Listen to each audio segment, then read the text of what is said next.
Сегодня я хотел бы поговорить с вами об успешном успехе. Знаете, вообще в YouTube самые, наверное, просматриваемые ролики, самые любимые многими ролики, это когда какие-то умные люди говорят о том, что нужно делать, чтобы пришел к тебе успех. Когда-нибудь сталкивались с этим? Разные учителя, коучеры их называют. Это люди, которые рассказывают об успехе, о том, что нужно делать, чтобы стать успешным. Знаете, я так подумал, Библия, вообще книга Библия, она очень много говорит на самом деле о правильном успехе. О том успехе, который приходит от Бога, от успешного Бога и от того, кто может производить невероятный и сверхъестественный успех в жизни человека. Вам интересна эта тема? Именно Божий успех. Я пошутил насчет успешного успеха. Буквально вот на днях я читал несколько мест Писания из книги Ездры, из книги Неемии. Читали когда-нибудь эти книги? Знаете, меня очень сильно вдохновило несколько мест из молитвы, которые молился Неемия. Кто из вас когда-нибудь читал книгу Ездры и Неемии? Читали? Вы понимаете, о чем идет речь. Ездра восстанавливал храм, эта книга говорит о восстановлении храма, а Неемия, он восстанавливал стены Иерусалима. Или эта книга говорит о восстановлении.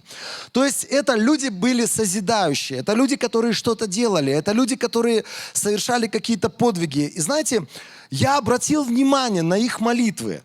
И сейчас я 3 места Писания хотел бы, чтобы мы прочитали. Там Неемия говорит Богу в молитве такие интересные слова. 3 места Писания. Неемия, 13 глава, 14 стих. Там он говорит так, когда он молится, он говорит: «Вспомни меня за это, Боже мой». Кто из вас когда-нибудь молился и говорил: «Вспомни, Бог мой, меня за какие-то вещи, которые я делал»? Никогда не молились так? Иногда даже страшно так молиться. За некоторые вещи страшно молиться, я соглашусь. Но здесь он говорит: «Вспомни меня за это, Боже мой, и не изгладь моих благих дел, которые я сделал для дома моего Бога». И дальше он говорит: «И для его служб». Потом в другом месте Писания он продолжает это обращение к Богу, о том, чтобы Бог что-то вспомнил. Он говорит: «Вспомни мне во благо, Боже мой, все, что я сделал для этого народа». И еще одно есть. Там он говорит такие слова: А еще есть кое-какие вещи, о которых я хочу, чтобы ты меня вспомнил. А я позаботился о поставке дров в назначенные сроки и о первых плодах. Поставка дров на жертвенник, друзья, я уточняю. Это не просто дрова, которыми он топил свой дом. Это были дрова, которые были необходимы для того, чтобы функционировал Дом Божий. И вот здесь интересно, молитва этого человека заключалась в том, он фактически говорил: «Бог, я прошу тебя, воздай в мою жизнь за все те добрые дела, которые я делал». Человек говорит: «Нескромно». Я бы сказал даже больше. Есть некоторое опасение молиться такой молитвой. Есть некоторое опасение молиться такой молитвой. Потому что не всегда мы положительные люди. Мы же делаем еще некоторые такие моменты, о которых мы думаем: «Господь, забудь, пожалуйста, что я делал. И не воздавай мне за то зло, которое я совершил. И, пожалуйста, сделай так, чтобы это и забылось в моей голове». Я видел людей, которые молятся так. Знаете, есть 5 вещей в нашей жизни, которые по умолчанию, они встроены Богом в нашу жизнь таким образом, что если ты будешь их делать, если ты будешь этими 5 вещами жить, придет божественное воздаяние в нашу жизнь, хорошее божественное воздаяние в нашу жизнь. И сегодня мы будем говорить об этом воздаянии. Помните, мы начинали год с того, что мы провозгласили: этот год воздаяния в нашей жизни. Библия нам говорит о том, что каждый из нас, мы будем видеть воздаяние от Бога, если мы будем делать определенные вещи. Сегодня я буду говорить о 5 базовых вещах. 5. Скажи со мной 5. Можешь мне 5 показать? 5. Беш. Это 5 вещей, 5 вещей, 5 вещей. Кто нас смотрит из разных частей мира? Беш вещей. Это ты должен запомнить. Беш — конкретные дела, за которые ты получишь воздаяние. Итак, Читаем Евангелие от Матфея, это Нагорная проповедь, это прямая речь Иисуса Христа. Это слова, которые произнес Иисус. Евангелие от Матфея, 6 глава с 1 стиха. «Смотрите, не выставляйте свою праведность на показ, иначе вы не получите от Небесного Отца никакой награды». Здесь останавливаемся. Когда мы читаем это место Писания, здесь сказано так, что если я живу в Божьей праведности, ребят, это по умолчанию дефолт. Это по умолчанию произойдет. Если я сегодня чту Бога своего, если я хожу в страхе Божьем, некоторые люди говорят, страх Божий, благочестие, зачем оно мне? Я прихожу в воскресенье, я там не курю 2 часа, я не бухаю, я в этот момент не матерюсь, я делаю вид нормальный, меня все примут. А то, как я потом живу 6 дней в неделю, это мое личное дело. Знаешь что? От того, как ты живешь 6 дней в неделю, и плюс воскресенье, зависит то, что будет от Бога приходить в твою жизнь. Либо награда, либо осуждение. Друзья, так классно, когда я понимаю, что я не изменяю своей жене не потому, что я боюсь, вдруг она меня хлопнет, вдруг она об этом узнает, разведется, и я не знаю, как я буду жить потом один. Я не из-за этого так не делаю. Я люблю Бога своего, и я понимаю, Богу это мерзко. Богу мерзко не просто, когда я изменяю кому-то, Богу мерзко даже, когда я такие мысли ношу в своей голове. Богу мерзко, когда я не просто матерюсь, ему даже мерзко, когда я имею мысли такие в голове. Богу мерзко, когда я полон зависти, и кто-то там, например, из Америки вернулся, я думаю, смотри-ка, туда-сюда летает.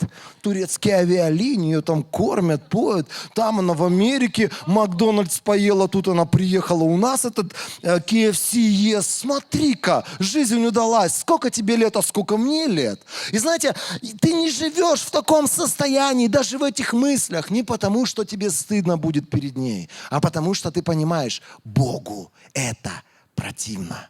И Богу это мерзко.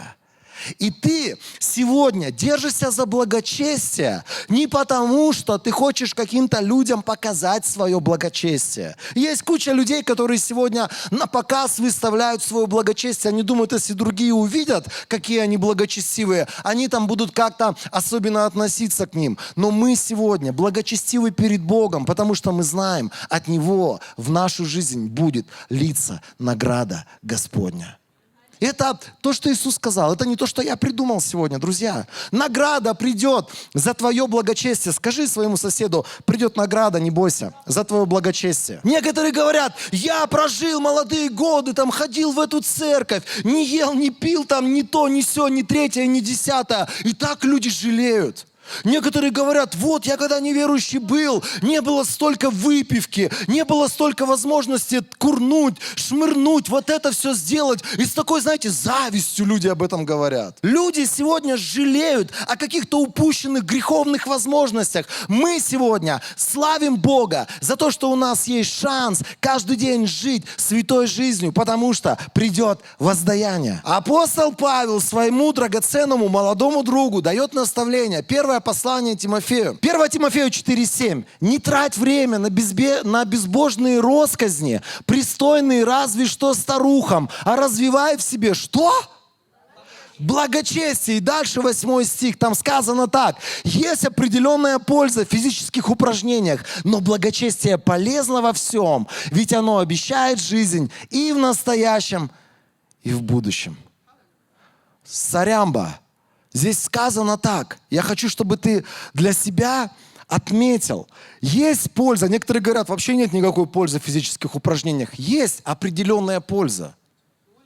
Доля пользы есть. Знаете, классно, когда ты занимаешься физическими упражнениями, ты там ходишь в зал, ты гуляешь со своей собакой 3 километра в день, потому что она не дает тебе потолстеть. И еще разные вещи, которые ты можешь делать сегодня. Это полезно для твоего физического состояния.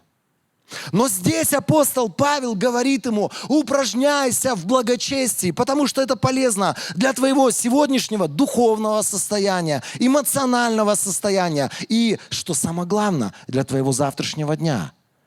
Если сегодня ты почитаешь Бога благочестием, или ты относишься к Нему с почтением, ты чтишь то, что нравится Ему, и ненавидишь то, что Он ненавидит, ненавидишь то, за что умер когда-то Иисус на Голгофском кресте, поверь мне, ты тренируешь себя в благочестии, и это не останется бесплодным в твоей жизни. Ни сегодня, ни завтра, и тем более на вечном суде. Знаете, физические упражнения – это важно. Отчасти. Если вот такая часть физические упражнения, некоторые люди очень любят заниматься своим телом, некоторые вообще забросили свое тело. Тут надо тоже иметь баланс. Но если вот физические упражнения вот настолько важны, то благочестие вот настолько важно. Поэтому первое и самое главное, о чем тебе нужно помнить. Сегодня ты благочестивый не потому, что ты боишься свою жену. Не потому, что ты боишься, что она узнает о том, какие у тебя мысли про нее. Не потому, что ты боишься о том, что я про нее показал уже, да, когда ты завидуешь. Не потому, что ты там думаешь о том, вдруг в церкви узнают или пастор узнает о том, какой ты. Ты не этого боишься, потому что ты не перед этими людьми ходишь. Ты благочестив прежде всего пред Богом. И тебе не надо выставлять на показ сегодня свое благочестие. И благочестие, оно проявляется не в показных вещах, не в одежде, не в бороде, не еще в каких-то моментах, о которых сегодня люди так тщательно заботятся. Это отношение между мной и Богом, и между тем, что Он сказал, и тем, как я поступаю соответственно Его Слову. Знаете, можно быть снаружи благочестивым человеком, а внутри упрямым, своевольным и совершенно с бунтарским духом человеком. И можно делать благочестивый вид, можно складывать благочестиво руки, можно голову на бок складывать, знаете, вот такую благочестиво, и глаза делать благочестивые. Можно одеться правильно, но внутри быть непокорным бунтарем, на которого Бог смотрит и думает: когда же внутри тебя рухнет это упрямство? Когда же ты, наконец, просто склонишься передо мной и скажешь: Бог, не моя воля, не мои планы, а то, что Ты сказал, и то, какие Твои планы, я буду двигаться за этим. Итак, благочестие – это не просто слова, или страх Божий – это не просто слова, которые нас вдохновляют. Это реальное действие с нашей стороны, которое принесет определенный результат на всю нашу жизнь. Благочестие приносит результат. Давайте дальше. Там в Евангелии от Матфея, продолжая, на самом деле, когда мы говорим про первое, про благочестие, там в некоторых местах Писания это как раз-таки связано с даянием. Но вот здесь я перейду на второй момент. Когда даешь милостыню бедным, то не объявляй об этом всем, как делают лицемеры в синагогах и на улицах для того, чтобы их хвалили. Говорю вам истину, они уже получили свою награду. Ты же, когда помогаешь бедным, делай это так, чтобы твоя левая рука не знала, что делает правая. Пусть твоя помощь будет тайной, и тогда твой Отец, который видит и то, что делается в тайне, вознаградит тебя. Знаете, вот здесь о даянии сказано. Можно сказать, ну вот здесь там про дела, которые мы бедным совершаем, которые мы оказываем бедным. Да, дела, которые мы оказываем бедным, они предрасполагают нас к тому, чтобы мы делали это видимым. Потому что это с людьми связано. Но вообще, когда мы говорим о даянии, это всегда такой момент, о котором Бог говорит: даяние – это между мной и тобой. Это то вообще, что тебе не надо показывать другим людям. Это то, что тебе не нужно афишировать. Это то, о чем тебе не надо потом заявлять. Вот там, как некоторые люди, были такие ситуации, мне говорили: я там в вашу церковь столько денег дал. Я говорю: брат, я не знаю, сколько ты дал. Потому что это между тобой и Богом.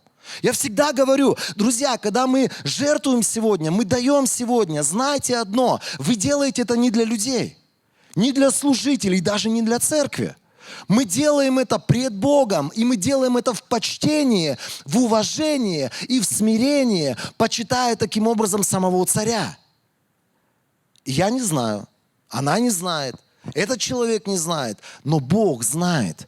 И для Бога важно, чтобы ты сохранил сердце, которое делает это в тайне, потому что Он воздаст тебе. Библия говорит: воздаяние придет. На мое даяние придет воздаяние.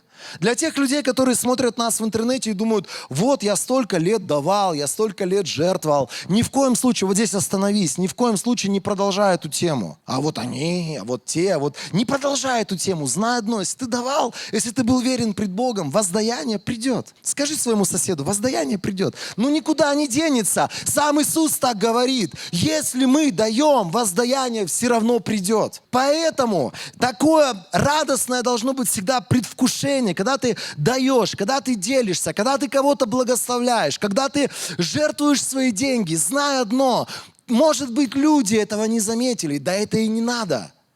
Самое главное, Бог это видит, Бог это знает, и от Бога в твою жизнь придет воздаяние. Итак, первое, мы говорим о благочестии. Второе, о чем мы говорим? О даянии, придет воздаяние и на благочестие, и на даяние. Третье, когда вы молитесь, не будьте как лицемеры, которые любят молиться, стоя в синагогах и на углах улиц, таким образом, чтобы все их видели. Говорю вам истину, они уже получили свою награду. Когда ты молишься, войди в комнату, закрой за собой дверь, помолись своему небесному Отцу, который невидимо находится с тобой. Тогда твой Отец, который видит и то, что делается в тайне, скажи громко со мной, вознаградит меня. Когда я молюсь, Бог вознаградит меня. Друзья, это ли не самая главная мотивация сегодня нам продолжать молиться? Молиться за наших детей, молиться за какие-то прорывы, которые мы хотим увидеть в нашей жизни. Молиться, в конце концов, за наше физическое или духовное, какое-то материальное состояние. Продолжай молиться, даже если что-то сегодня идет не так. Продолжай молиться, если даже вдруг по каким-то молитвам что-то пошло не туда и пошло не так. Я много раз слышал истории о том, как люди говорят, ну вот я молился за того человека или за этого человека, человек не исцелился, или у человека что-то пошло не так, или что-то не пришло так, как мы молились. Это не должно мотивировать тебя на то, чтобы опускать руки. Вот это должно мотивировать тебя, чтобы постоянно руки держать поднятыми к небесам. Знаете, я тут день рождения у меня был, я вспоминал, как в прошлом году Бог меня невероятно благословил. Мы разговаривали с сестрой, и я говорю, знаешь, в прошлом году было такое чудо вообще. На день рождения я еще спал. Мне звонит человек рано утром. Говорит, Денис. Я поднял трубку. Я смотрю, причем на входящий. Это человек со станции, где я обслуживаю машину свою. Директор станции. Входящий звонок. Я смотрю, думаю, интересно, что ему надо? Хочет поздравить, что ли, меня на мой день рождения? Поднимаю трубку. Он говорит, Денис, помните, предыстория. Вот отвлечемся от этого звонка. Буквально несколько, может быть, месяцев до этого я приехал к нему на станцию. Когда я подъехал, стоит машина. Ауди такая же почти, как у меня, но в таком состоянии. Я так, знаете, еще обошел эту машину, потрогал ее со всех сторон, в салон заглянул, спросил, можно я открою дверь, хочу посмотреть. Все посмотрел, внутри, там, сям. И такой отошел и думаю, надо же, в каком состоянии автомобиль. Я сам для себя отметил, что, наверное, в городе это самое лучшее состояние, которое вообще я встречал у подобных машин. И я помню тогда в голове в своей, я сказал буквально 5 слов, я прошептал пред Богом. Знаете, мы иногда думаем, молитва это такое что-то, вау, это когда вот там небесное вдохновение придет, я там какие-то правильные слова выскажу пред Богом, и вот это должно быть такое что-то.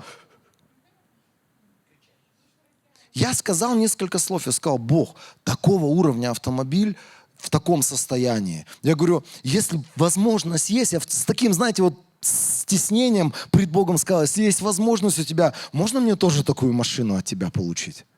И все. Я забыл про эту молитву. И тут мне вот на день рождения звонит этот человек и говорит, Денис, помните, вы спрашивали у нас там про вот эту Ауди, которая у нас стояла как-то раз? Я говорю, да. Этот человек, ему срочно завтра нужны деньги. Он там попал в какую-то ситуацию, и он готов скинуть очень сильно для того, чтобы быстрее продать эту машину. И он такую-то сумму денег просит. Я говорю, столько я не могу дать. И буквально на $5000 меньше называю. Говорю, вот столько могу дать. Он говорит, я с ним сейчас поговорю. Перезванивает, говорит, если завтра вы найдете эти деньги, там какую-то часть от этих денег, он готов вам отдать эту машину. Я буквально, знаете, вот продал машину очень быстро. И это было чудо. Когда я помню, я взял эту машину на несколько тысяч долларов, реально, ниже рынка. И я когда поехал на этой машине, я переоформил ее, ехал и думал, Господи, маленькая молитва, маленькая, вот такая просьба. Иногда мы часами молимся о чем-то, иногда мы рассказываем Богу, почему нам надо что-то особенное. И, не знаю, не работает. А иногда просто ты что-то скажешь, Бог, я хочу, чтобы ты дал мне какое-то чудо, чтобы ты сделал какое-то чудо. Хочу вот там, например, на следующий год в Стамбуле оказаться. И потом вдруг летишь в Америку, и все рейсы в Америку отменили. И все, и в Стамбуле на 2 недели. Все! Есть куча ситуаций в нашей жизни, когда нам надо, не переставая, продолжать молиться. Продолжать говорить пред Богом. Может быть, одни и те же вещи. Некоторые люди, они стесняются пред Богом снова и снова говорить то, о чем они уже когда-то просили. Да, я знаю, есть, например, проповедники, которые говорят, не проси у Бога 2 раза. 1 раз попросил, все остальное уже благодари Бога за это. Я тебе могу сказать так, хочешь просить 2 раза, 222 раза, проси, говори, будь как попугай, который говорит одно и то же. Знаешь, это так приятно, когда ты сказал 2 раза или 222 раза, так приятно видеть, когда ты продолжаешь молиться, когда ты продолжаешь стоять в молитве, и однажды это приходит в твою жизнь. Я сегодня сказал там про какие-то видимые вещи, физические вещи. Есть столько вещей в моей жизни, эмоциональных, духовных, семейных, связанных там с отношениями с теми или с другими людьми, с церковью, с разными моментами, которые были плодом молитв. Плодом молитв. Скажи своему соседу, молись, потому что Бог тебе воздаст на твои молитвы. Молись. Молись. Пусть мое свидетельство кого-то вдохновит сегодня начинать молиться. Начинай молиться, например. Нет у тебя дома, нет у тебя жилья. Некоторые люди, им проще сказать, у нас слишком дорого все. Я не вижу, как я могу получить это от Бога. Я не вижу, как это может прийти в мою жизнь. Знаешь, это и дурак может сказать. Согласитесь? На это не надо много способностей иметь, чтобы сказать, почему то или другое, или 3, или 15 не может прийти в мою жизнь. Да когда мы молимся, мы же молимся не о вещах, которые мы можем произвести своими человеческими силами. Когда мы молимся, мы как раз-таки и просим у Бога о невероятных и сверхъестественных вещах в нашу жизнь. Нет у тебя дома, молись за это. Нет у тебя, может быть, сегодня какого-то движения в бизнесе, молись за это. Нет у тебя сегодня жены, молись за это. Бесплодная у вас пара или какие-то еще ситуации в вашей жизни. Молись за это. Бог даст тебе ответ. Этот ответ может прийти через разные пути и разными способами. Продолжай молиться. Говори пред Богом, что бы ты хотел. Какие твои цели, какие твои желания. Некоторые люди говорят, там написано, чтобы мы молились по воле Божией. Узнавай, что воля Божия о той или иной ситуации. Тогда молись по воле Божией. Некоторые люди говорят, там написано, чтобы мы пребывали в Боге и потом молились. Правильно, пребывай в Слове, пребывай в Боге и молись, и будешь получать свой ответ. И так приятно слышать, когда люди свидетельствуют, получил квартиру, двигается бизнес, там дети спаслись, происходят какие-то невероятные чудеса с родственниками. Легко сказать, мы проповедовали, никто не уверовал. Легко сказать, я просил ипотеку где-то, никто мне ничего не дал, всю свою жизнь проживу в сарае, сдохну в этом сарае, пусть меня похоронят под полом этого сарая. Итак, первое. Благочестие. 2. Даяние. 3. Молитва. Что 4 у нас? Как вы думаете? Вы же читали Нагорную проповедь. Прощение. Там написано, когда мы читаем дальше Евангелие от Матфея 6 главу, там идет молитва «Отче наш», и дальше написано, если вы будете прощать людям их проступки, то ваш небесный Отец простит вас. Но если вы не будете прощать людям, то и ваш небесный Отец не простит вам ваших проступков. Знаете, здесь интересный принцип записан. Каждый из нас, мы будем сталкиваться с людьми, с их какой-то корявостью, с их недостатками. У твоей жены есть корявости, недостатки. У твоего ребенка, у твоего папы, у твоей мамы, у брата и сестры, кто рядом с тобой сейчас на стульчике сидит, есть что-то, что является недостатком. И рано или поздно ты можешь столкнуться с этим недостатком. И потом ты можешь в сердце сказать: да ну их! Я больше не буду в эту там церковь ходить, там любви нет, я не буду больше с этими братьями и сестрами общаться, в них там того нет, сего нет, третьего, десятого. Если вдруг ты с этим столкнулся, что в них чего-то нет, Библия нам говорит одно: прощайте. Прощайте. Кто из вас когда-нибудь сталкивался с подобными фруктами? Черешня, персики. Что-то известно же, да? Представьте себе, вот лежит пакетик. И один вот этот персичек начал гнить. Черешенка одна, вот у тебя есть пакетичек, ты его положил, например, купил в магазинчике или купил на артасайском базарчике черешенку свою, и там несколько черешенок есть такие подгнивающие. Конец всему пакетику, если вдруг ты день-два проморгал. С этим персиком ты его не сможешь есть, этот персик, по одной простой причине, что этот персик бедный, он превратится в того, с кем он находится в пакетике, в такого же гниленького, в такого же вот немножечко загнивающего и плохо пахнущего. Никто не захочет с таким персиком общего ничего иметь. Знаете, вот евреям послание, там очень четко сказано. Павел говорит так: смотрите, чтобы никто из вас внутри не загнил, потому что вот эта гнилость, которая называется непрощение, горечь, обида, то, что внутри нас есть претензии по отношению к людям. Кто-то виноват постоянно в нашей жизни. Из-за кого-то у меня что-то пошло не так. Вот если бы не этот, вот если бы не та, если бы не папаша, постоянно кто-то виноват. Это горечь. Горечь. И вот эта горечь, если мы с ней ничего не сделаем, мы сами превратимся в лысый персик, в немножко загнивший внутри, немножко вонючий внутри. И куда бы мы ни приходили, мы будем распространять вокруг себя это. В послании евреям написано: смотрите, чтобы ни у кого не завелся гнилой корень какой. Потому что этим корнем вы можете, или этой гнилостью вы можете себя осквернить и всех тех людей, с которыми вы сообщаетесь.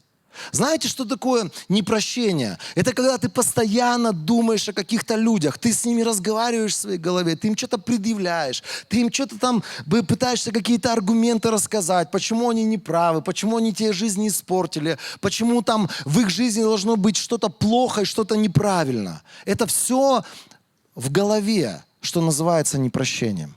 Если есть какие-то люди, которые сделали тебе больно, скажи: Бог, мне больно, мне неприятно. Это люди, которые неправильно ко мне относились. Но я прощаю. И я прошу тебя, пусть твоя Божья благодать поможет мне отпустить этих людей. Сделай это, потому что это важно для твоего духовного здоровья. И когда ты прощаешь других людей, придет от Бога воздаяние. Ты встретишь этого человека, и он такой, знаете, вот гниющий лысый персик, а ты счастливый, потому что Бог тебе воздал, ты простил, твое сердце свободно, твое сердце счастливо, оно наполняется радостью, воздаяние приходит с небес.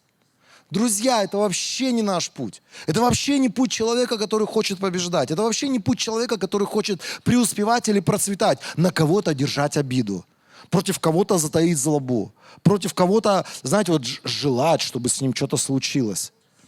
О, ужас! А есть такая категория людей, которые услышат, что с кем-то что-то случилось, они говорят: ой-ой-ой-ой-ой, а внутри улыбается, думает: ну слава Богу, так ему и надо. Воздаяние пришло. А снаружи такой благочестивый же: ой-ой-ой-ой, в аварию попал, да? Ноги теперь у него поломанные. Ой-ой, машина разбита. Ой-ой-ой-ой-ой, как не повезло брату. А внутри счастье. Ужас. Сестра купила машину новую, и ты такой радуешься. Ой, такая машина.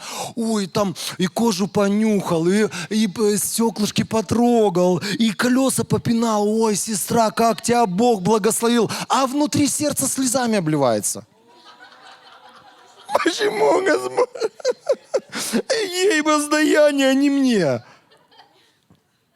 У нас такое, да, иногда благочестие бывает. Давайте последнее, пятое. Итак, первое, благочестие. Скажи со мной громко, благочестие. Не перед людьми, перед Богом. Второе, я даю не перед людьми. Мои жертвы вообще не перед людьми. Сколько я дал, как я дал, с каким сердцем. Это все знает и видит Бог. И Он все записывает, засчитывает, и Он воздаст. Третье, мои молитвы.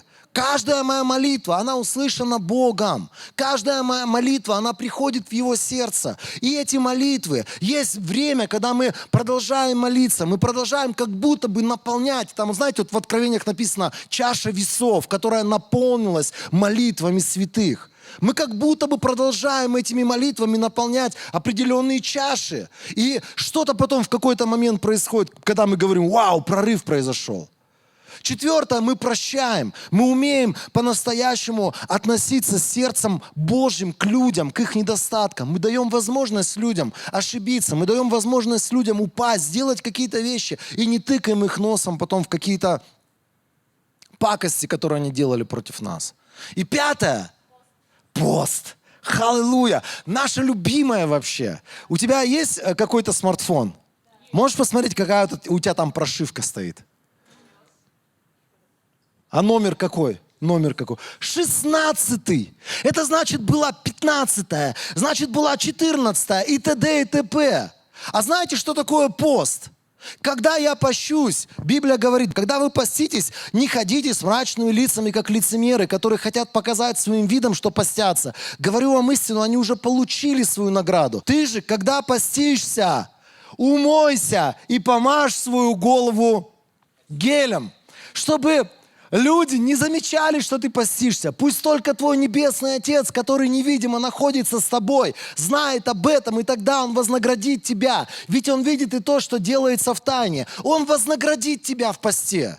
Он вознаградит тебя через пост. Даже ты страдал, ты мучился, ты хотел есть, ты хотел в инсте поковыряться, ты хотел узнать, а что там с новостями, а что там происходит или здесь происходит. Но ты откладывал это все от себя для того, чтобы приближаться к Богу, соединяться с Богом в посте. Ты не ел, пил, ладно, не ел, в инсте не ковырялся, в интернете ничего не бродил по интернету, даже в игры не играл.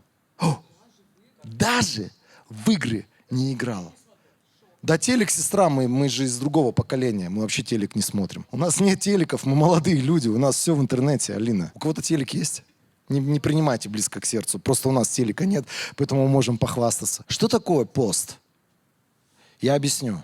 Пост — это когда ты делаешь какое-то усилие, ты делаешь над собой, над своей душой, над своим телом определенное усилие, и от Бога приходит совершенно новое понимание вещей, которые ты еще буквально вчера не понимал и не видел.